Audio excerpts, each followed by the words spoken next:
So welcome to part 3 of our video जहाँ पे हम लोग अपने बीसीए के बहुत ही इंपॉर्टेंट टॉपिक कंप्यूटर आर्किटेक्चर के बारे में डिस्कस कर रहे थे, जो हमारा एक सब्जेक्ट भी है। तो हम अपने कंप्यूटर आर्किटेक्चर के बारे में बहुत इंपॉर्टेंट बात समझ रहे थे यहाँ पे। और आज की इस वीडियो में हम पढ़ने वाले हैं बुलियन एक्सप्रेशंस के बारे में, दैट इज बुलियन लॉज के बारे में हम लोग कुछ समझने वाले हैं।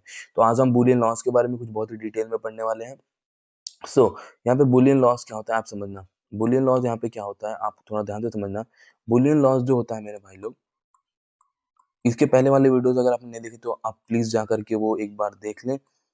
हमने इससे पहले दो वीडियोस और बना के पोस्ट कर चुके हैं, अपलोड कर चुके हैं, जहाँ पे हमने कंप्यूटर के बारे में, उनके कुछ हल्के से मेमोरी के बारे में, उसके बाद हमने जितने भी लॉजिक डायग्राम्स थे, लॉजिक गेट्स हैं, उनके बारे में, ट्रूथ टेबल के बारे में, और साथ साथ हमने बेसिक जो हमारा डिजिटल सिग्नल्स है उनके बारे में डिस्कस कर रखा है। तो आज का हमारा जो वीडियो है वो सिंपल रहने वाला है बुलियन लॉस के ऊपर, बिकॉज ये काफी इंपॉर्टेंट एक टॉपिक है जो हर जगह यूज होगा आपके पूरे के पूरे कंप्यूटर आर्किटेक्चर में। तो पहला लॉ जो है वो हमारा है आइडेंटिटी लॉ। वो हमारा है identity law. Identity law mainly क्या बोलता है? आइडेंटिटी लॉ आपको ये बोलता है कि अगर आपके पास ए है एंड आप उस किसी को 1 से इंटू कराते हो तो आपको ए ही मिलता है।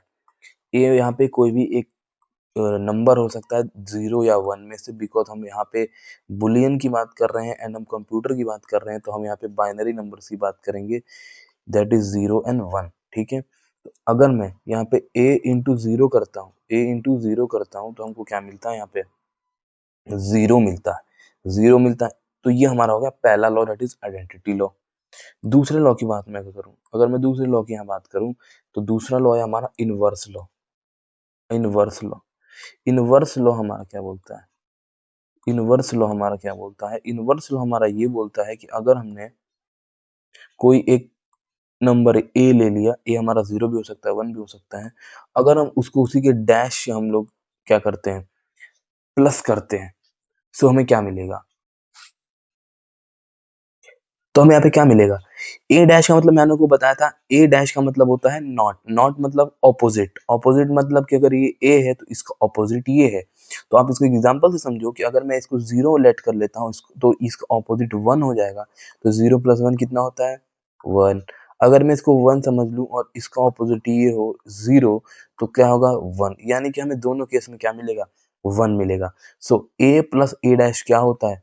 1 होता है। आपको ये याद रखना है, ठीक है? अब यहीं पे मैं अगर दूसरा एग्जांपल लूँ कि अगर मैं यहाँ पे इसको इरेज कर देता हूँ 1 मिनट में, इस एग्जांपल को मैं इरेज कर देता हूँ पहले। एग्जांपल इरेज करने के बाद हमने देखा कि अगर मैं एक दूसरा एक इम्पोर्टेंट चीज़ लूँ, क्या लूँ कि अगर मैं अब इनको प्लस ना करके इनटू करूँ, अब मेरे को क्या आप बता सकते हो कि यहाँ पे एक तो ये ए है और ये ए डैश है। लेट मैंने एक ए लिया और एक ए डैश एज़ इनपुट लिया, ये 2 इनपुट हैं, तो ये दोनों प्लस में है, तो ये कौन-सा गेट होगा? मैंने पिछले वीडियो में आपको बता रखा है। यहाँ पे प्लस है, इसका मतलब ये ऑर गेट होगा। ऑर गेट होगा, जो हम इसको ऐसे बना सकते हैं। ये हमारा बन गया ऑर गेट। सॉरी थोड़ा गलत बन रहा है क्योंकि यहाँ पे थोड़ा स्पेस का प्रॉब्लम है। सो अगर मैं इसको बनाना चाहूँ तो कैसे बनेगा? ये आपका यहाँ से एक, यहाँ पे आपका जो है ये, यहाँ पर ये आपका बन जाएगा ऑर गेट। यहाँ से ये ऐसे और यहाँ से ये ऐसे। ये लाइन हटा दो आप, ये बन गया, आउटपुट हो गया y। y is equal to क्या हो जाएगा? a plus A dash. Okay, so वापस आते हैं अपने यहाँ पे। तो यहाँ पे आने के बाद हमने क्या देखा? यहाँ पे आने के बाद हमने देखा कि अब अगर हम a इंटू में ए डैश करते हैं, यानी मल्टीप्लाई करते हैं, तो यहाँ पे फिर हम एग्जांपल लेंगे कि अगर मैंने इसको 1 लिया, इसको 0 लिया, इसको 1 लिया, तो कितना आएगा? 0 इंटू 1 0। अगर मैंने a को 1 लिया तो इसका ऑपोजिट a डैश 0 कितना हो जाएगा? 0। तो a को जब मैं उसकी ऑपोजिट से a डैश से मल्टीप्लाई कराता हूँ तो मुझे 0 मिलता है। मुझे 0 मिलता है। आपको इस बात को ध्यान देना है। ओके, तो ये हमारा इनवर्स लॉ है। इनवर्स मतलब a का इनवर्स a डैश, a का इनवर्स a डैश। एक बार हमने प्लस कराया, दैट इज हमने ऑर गेट। एक बार हमने इनटू कराया, that is AND gate. Clear है? एंड गेट का साइन कैसा होता है? डी जैसा होता है एंड गेट। और गेट का कैसा होता है? ऐसे होता है, कुछ इस तरीके का। क्लियर है?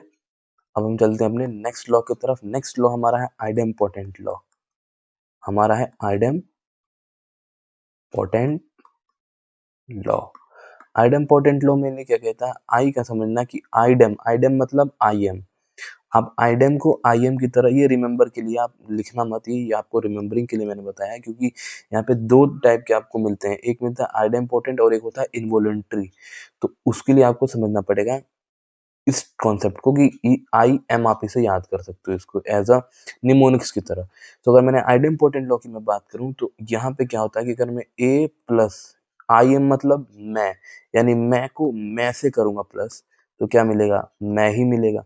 अब यहाँ पे आप बोलोगे यहाँ पे तो फिर मैं वन, अगर मैं वन प्लस वन करूँ तो 10 हो जाएगा। मैंने आपको स्टार्टिंग में बताया था कि वन प्लस वन 10 नहीं होता है, वन प्लस वन 1 होता है इन द बुलियन लॉज। और यही आपको फॉलो करना है अपने लॉजिक गेट्स में भी और साथ में ट्रूथ टेबल में भी, ठीक है। और 0 प्लस 0 तो 0 होता ही है। तो मैं को मैं से करूंगा तो मैं ही मिलूंगा, इसका सिंपली मतलब ये है। आई डैम मतलब आई एम।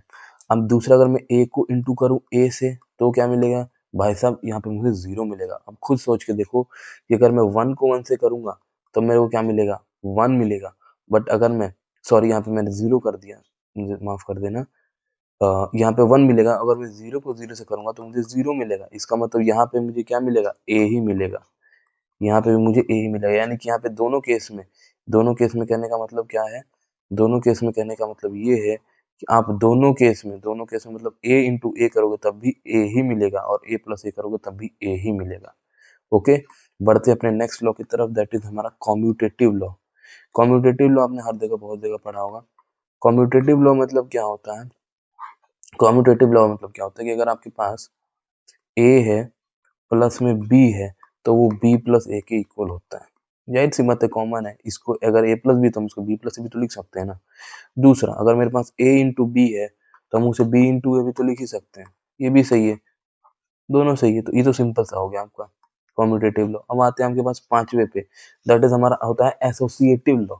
एसोसिएटिव लॉ क्या होता है, तो एसोसिएटिव लॉ क्या होता है, एसोसिएटिव लॉ में मतलब क्या होता है कि अगर मेरे पास ए प्लस बी प्लस सी है तो मैं इसको ए प्लस बी प्लस सी भी तो लिख सकता हूँ। जाहिर सी बात है, बस ब्रैकेट चेंज किया है और तो कुछ है नहीं, सिंपल सी बात है। बी की अगर मैं बात करूँ, अगर मेरे पास ए इंटू में बी इंटू सी है तो क्या मैं इसे ऐसे नहीं लिख सकता कि मैंने ए किया इंटू बी किया इंटू सी किया, और यहाँ पे अब मैं यहाँ ब्रैकेट लगाने के बजाय यहाँ ब्रैकेट लगा दूंगा। सिंपल सा बात होता है। तो ये तो आपकी दोनों सिंपल लॉ हो गई, कम्यूटेटिव एसोसिएटिव। बट यहीं पे एक और लॉ आता है जो हमारा होता है डिस्ट्रीब्यूटिव लॉ। यहाँ पे डिस्ट्रीब्यूटिव लॉ यहाँ पे थोड़ा सा इंपॉर्टेंट हो जाता है क्योंकि ये थोड़ा सा कॉन्सेप्चुअल है और आपके आगे कंप्यूटर आर्किटेक्चर में बहुत काम आएगा। ठीक है, तो इसका मतलब क्या होता है कि अगर मेरे पास ए है और इंटू बी प्लस सी है, ध्यान देना, यहाँ पे हम जो बात की थी पिछले स्लाइड में एसोसिएटिव लॉ में, यहाँ पे हमें दोनों में प्लस मिलेगा, नहीं तो दोनों में मल्टीप्लाई मिलेगा। यहाँ भी जब हम रिजल्ट करेंगे तो दोनों में प्लस दोनों में मल्टीप्लाई मिलेगा, तो यहाँ पे हमें ब्रैकेट चेंज करने में इशू नहीं आता है। बट यहाँ पे एक इंटू होता है तो दूसरा वाला प्लस होता है, और सेकंड केस में अगर यहाँ पे प्लस होता है तो अंदर वाला इंटू में होता है। तो इसका मतलब क्या है कि अगर मैं ये लिखता हूँ तो आपको तो ये तो किया होगा कि ये इससे मल्टीप्लाई हो जाएगा, फिर ये इससे मल्टीप्लाई हो जाएगा, यानी कि ये क्या बन जाएगा, ए बी प्लस में ए सी। ये आपने मैथ्स में लगाया होगा बचपन में बहुत ज्यादा। तो ये तो हमको क्लियर है, ये वाला तो क्लियर। बट यहाँ पे आपने थोड़ा सा ये आपने पहली बार देखा होगा, या फिर अगर आपने अच्छे से मैथ्स लगाया होगा तो आपने ये देखा होगा। इसका मतलब क्या होता है कि ये इससे भी होगा, देन ये फिर इससे भी होगा। तो यहाँ पे क्या हो जाएगा, ये हो जाएगा ए प्लस बी और ए इंटू होगा बीच में, यहाँ पे प्लस नहीं, क्योंकि यहाँ पे इंटू है तो यहाँ पे बीच में इंटू लगेगा, यहाँ बीच में प्लस है तो यहाँ प्लस लगेगा। ए प्लस सी, ए प्लस सी, समझ रहे हो आप बात को। यहाँ पे क्या हो जाएगा, ए प्लस सी हो जाएगा। ओके, यहाँ पे ए प्लस, वन सेकेंड, यहाँ पे मैं इसको इरेज कर दूं, यहाँ पे क्या हो जाएगा, ए प्लस सी हो जाएगा। आपको बात को समझना है। तो ये एक थोड़ा सा इंपॉर्टेंट है जो आपको काफी जगह यूज आएगा। जब मैं आगे आपको सेकंड यूनिट में पढ़ाऊंगा तो वहाँ पे काफी काम आता है। ठीक है, तो डिस्ट्रीब्यूटिव लॉ आपका कंप्लीट हो चुका है। यहाँ पे दो एक और लॉ जो आपका बहुत इंपॉर्टेंट है, दैट इज सेवेंथ हमारा जो है D Morgan's law. D Morgan's law का आप प्रैक्टिकल भी करोगे अपने कॉलेज में। डी मॉर्गन क्या बोलता है कि अगर आपके पास a इंटू बी, यानी कि ये a इंटू बी क्या है, एंड गेट है। मैंने बताया था मल्टीप्लाई में होता है तो एंड गेट होता है। अगर मैं इसका नॉट कर दूं, अब आप बता सकते हो क्या ये कौन सा गेट है, बता सकते हो ये कौन से गेट का आउटपुट होता है? कमेंट में मेरे को बताना कौन से गेट का आउटपुट होता है ये। कोई नहीं, मैं बता देता हूँ, ये हमारा होता है नैंड गेट का आउटपुट। कैसे सर? तो अगर मैं a इंटू बी करता हूँ तो ये तो हमारा एंड गेट होता था, y equals to a into B. अब मैं इसके ऊपर नॉट लगा दूं तो ये क्या हो जाएगा, n, यानी नॉट एंड। नॉट एंड का मतलब नैंड, नैंड मतलब not and gate, not and gate, simple सी बात है। ओके, सो अब हमारे पास डी मॉर्गन लॉ क्या है? तो अगर मैं डी मॉर्गन लॉ की बात करूं तो हमारे पास अगर दे रखा है क्या, a इंटू बी दे रखा है और ऊपर हमारे नॉट दे रखा है, यानी नैंड गेट दे रखा है, तो हम नैंड गेट को a dash plus b dash लिख सकते हैं, यानी कि हम इसे और गेट में कन्वर्ट कर सकते हैं, वो भी नॉट नॉट यूज करके। यानी कि अगर मैं इसका लॉजिक डायग्राम बनाना चाहूँ तो कैसे बनेगा, कि इसका लॉजिक डायग्राम तो ऐसे बनेगा सर, ये था a, ये था b, और एंड गेट है तो हमने एंड गेट का बना दिया। उसके बाद हमने यहाँ पे इसका आउटपुट दिया y is equals to a into B, ये हमारा एंड गेट है। यहाँ पे हम एक सर्कल लगा देंगे तो ये हमारा क्या बन जाएगा, नैंड गेट बन जाएगा। ये हमारा क्या बन जाएगा, नैंड गेट बन जाएगा। ओके, तो ये हमारा हो गया इसका, ये इक्वल्स टू किसके होता है, इसके होता है, यानी a डैश हम इनपुट लेंगे और b डैश इनपुट लेंगे, यानी कि ये a था तो हमने इसका ऑपोजिट लिया यहाँ पे, और हम इसका ऑपोजिट यहाँ पे, तो ये हमारा बन जाएगा और गेट, ये हमारा बन जाएगा और गेट। और ये क्या हो जाएगा, y is equals to a dash plus में b डैश। समझ में आ गया? ये क्या हो जाएगा, a डैश प्लस में b डैश हो जाएगा। तो आपको ये समझ, यानी कि ये वाला जो है इसका आउटपुट बन जाएगा, और यहाँ पे जो है ये वाला जो था ये इसका आउटपुट था।